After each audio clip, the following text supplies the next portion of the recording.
Class 8। अब हम आपकी प्रांजल का लेसन 7 बिंदा पढ़ेंगे, जो कि श्रीमती महादेवी वर्मा द्वारा लिखा गया है। ये कहानी जो है वो एक उनकी बाल सखा की कहानी है, जो उनकी बचपन की सहेली थी, उसके बारे में है कि किस प्रकार किसी मासूम के साथ सौतेला व्यवहार न केवल उसका बचपन और उसके जीवन की खुशी छीन सकता है, बल्कि उसे मौत की नींद भी सुला सकता है। लेखिका को अपने परिवार में जहाँ भरपूर स्नेह प्राप्त था, वहीं लेखिका की सखी बिंदा अपने घर में सौतेली माँ के निष्ठुर व्यवहार से प्रताड़ित थी। लेखिका की बाल सखी पर उसकी सौतेली माँ के अत्याचारों तथा उसके करुण अंत की गाथा को आइए इस कहानी में पढ़ें। बिंदा मेरी उस समय की बाल सखी थी जब मैं जीवन और मृत्यु का अमिट अंतर जान नहीं पाई थी। जीवन और मृत्यु के बीच में जो ना मिटाने वाला अंतर होता है, लेखिका उस समय उससे अनभिज्ञ थी, अर्थात बहुत छोटी उम्र की थी। अपने नाना और दादी के स्वर्ग गमन की चर्चा सुनकर मैं बहुत गंभीर मुख और आश्वस्त भाव से घर को सूचना दे चुकी थी कि जब मेरा सिर कपड़े रखने की अलमारी को छूने लगेगा, तब मैं निश्चय ही एक बार उनको देखने जाऊंगी। तब जब लेखिका के जो नाना और दादी का स्वर्गवास हुआ, तो उन्होंने कहा कि जब वह थोड़ा सा ऊंची हो जाएगी उनकी हाइट, तो वह एक बार उनसे मिलने ज़रूर जाएंगी। ना मेरे इस पुण्य संकल्प का विरोध करने की किसी को इच्छा हुई, और ना मैंने एक बार मरकर कभी न लौट सकने का नियम जाना। तो उस समय उन्हें किसी ने नहीं कहा कि ऐसा नहीं हो सकता, और ना ही उनको ये बताया गया कि एक बार जो मृत्यु को प्राप्त हो जाता है तो वापस नहीं आता। ऐसी दशा में छोटे छोटे असमर्थ बच्चे को छोड़कर मर जाने वाली माँ की कल्पना मेरी बुद्धि में कहाँ ठहरती। मतलब उनकी जो सखी थी, उनकी माँ छोटी सी थी, वो जब वो मर गई थी, उनकी सखी बिंदा की माँ, तो उनको ये समझ ही नहीं आया कि मृत्यु क्या होती है। मेरा संसार का अनुभव भी बहुत संक्षिप्त सा था। अज्ञानावस्था में मेरा साथ देने वाली सफ़ेद कुतिया सीढ़ियों के नीचे वाली अंधेरी कोठरी में आंखें मूंदे पड़े रहने वाले बच्चों की इतनी सतर्क पहरेदार होती थी कि उसका गुर्राना मेरी सारी ममता भरी मैत्री पर पानी फेर देता था। तो क्या होता था कि जो है मृत्यु की तो कल्पना उन्हें थी ही नहीं, लेकिन उन्होंने ये देखा था कि उनकी जो डॉग थी नीचे जो सफ़ेद रंग की, तो उसके जो छोटे पिल्ले थे, तो वो जब उनको प्यार से उसके पास जाना चाहती थी तो वो गुर्राती थी, तो उनकी जो है जो ममता से भरी दोस्ती थी उस पर पानी फिर जाता था। तो वो जो है वो अज्ञान अवस्था में ही वह उनके पास जाती थी, तो वो सतर्क हो जाती थी, एकदम चौकन्नी हो जाती थी। तो उसने माँ की ममता भी उन्होंने देखी।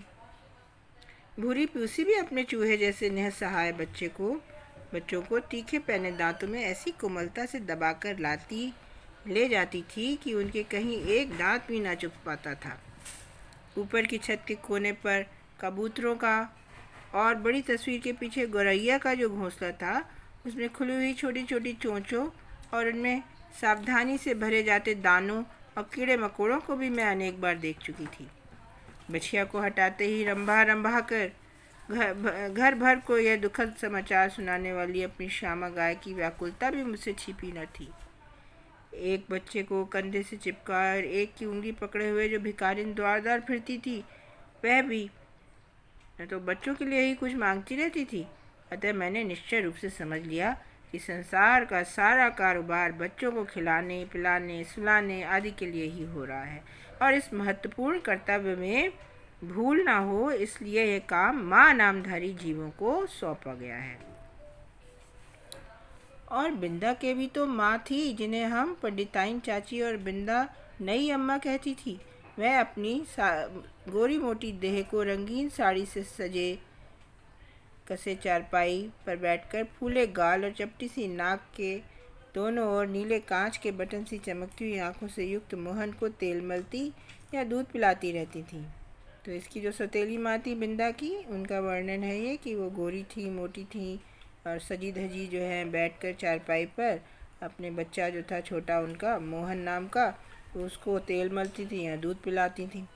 उसका वर्णन किया उन्होंने। उनकी विशेष कारीगरी से संवारी पाटियों के बीच में लाल स्याही की मोटी लकीर सा सिंदूर। पाटियों ने बालों को दो तरफ से संवार लेती थीं और बीच में जो मांग होती थी उसमें से लाल स्याही की मोटी लकीर जैसा सिंदूर भर लेती थीं। उन्नीदी आँखों से काले डोरे के समान लगने वाला काजल, और उनकी ऐसी आँखें जैसे वो उनको नींद आ रही हो, इस तरह की उनकी आँखें थी। और उनमें काजल ऐसा लगता था काला डोरा है।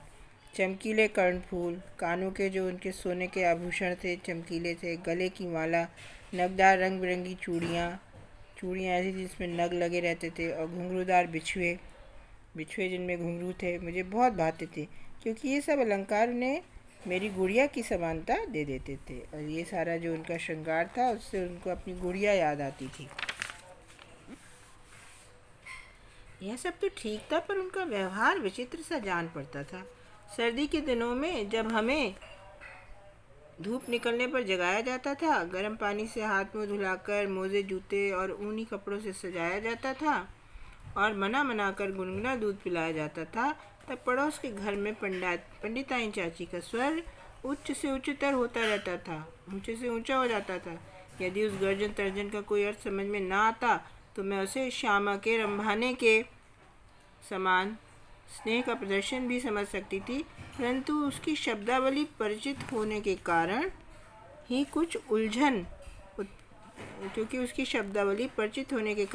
उलझन उत्पन्न करने वाली थी। उठती है या आऊं?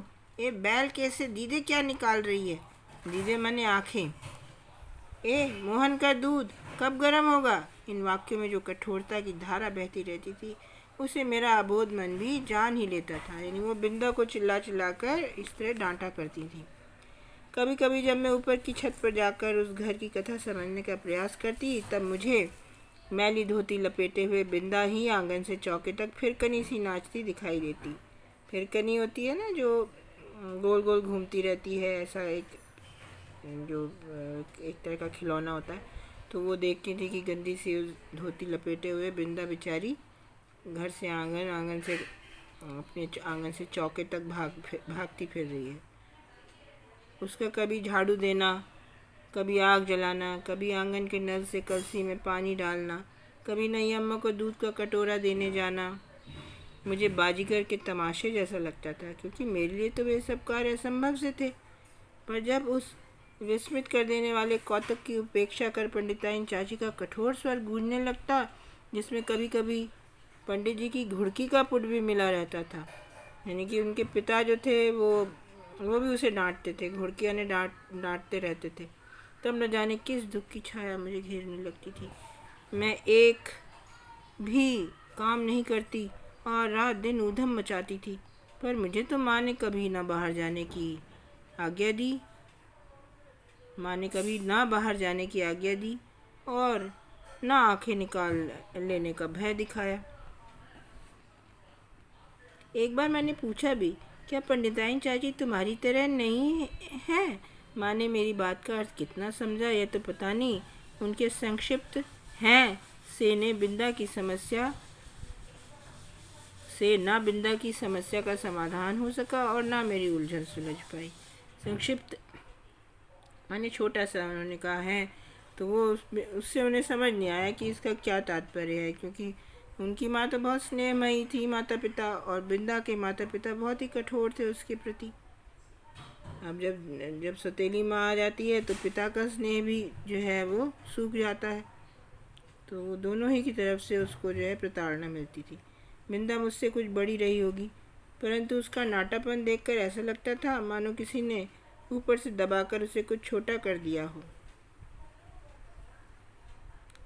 2 पैसे में आने वाली खंजड़ी के ऊपर मड़ी हुई झिल्ली के समान पतले चर्म से मड़े और भीतर की हरी हरी नसों की झलक देने वाले उसके दुबले हाथ पैर न जाने किस अज्ञात भय से अवसन्न रहते थे। अवसन्न माने सुन्न रहते थे। कहीं से कुछ आहट होते ही उसका विचित्र रूप से चौंक पड़ना और पंडिताइन चाची का स्वर कान में पड़ते ही उसके सारे शरीर का थरथरा उठना मेरे विस्मय को बढ़ा ही नहीं देता था, प्रत्युत उसे भय में बदल देता था। और बिंदा की आंखें तो मुझे पिंजरे में बंद चिड़िया की याद दिलाती थी। तो ये सब आप भी अंडरलाइन करके क्वेश्चंस के आंसर्स लिखिएगा। और जो है दिखाया कि कैसे वो बच्ची जो थी बिंदा डरी रहती थी अपनी माता के डांटने चिल्लाने से, कांपने लगती थी।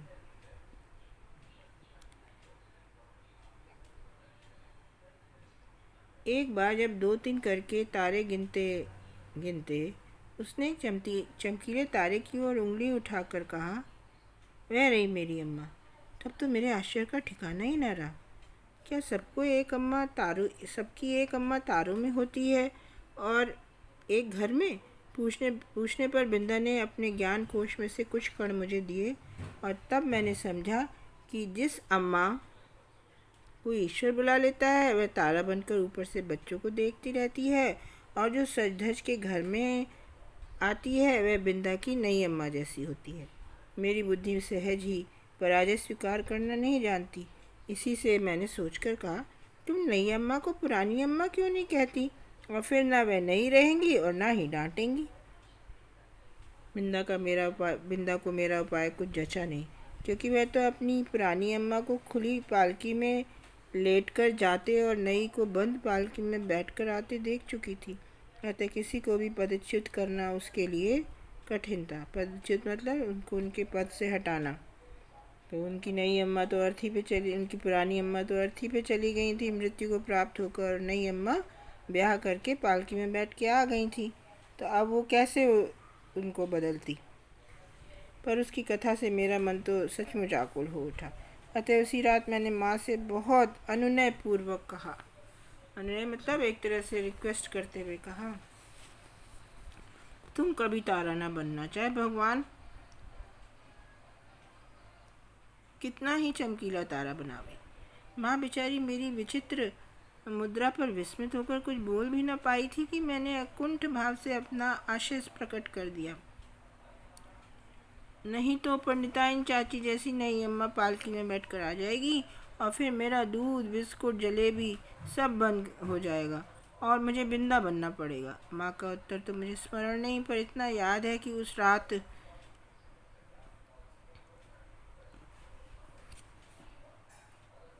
उनकी धोती का छोर मुट्ठी में दबाकर ही मैं सो पाई थी। बिंदा के अपराध तो मेरे लिए अज्ञात थे, पर पंडिताइन चाची के न्यायालय से मिलने वाले दंड के सब रूपों से मैं परिचित हो चुकी थी।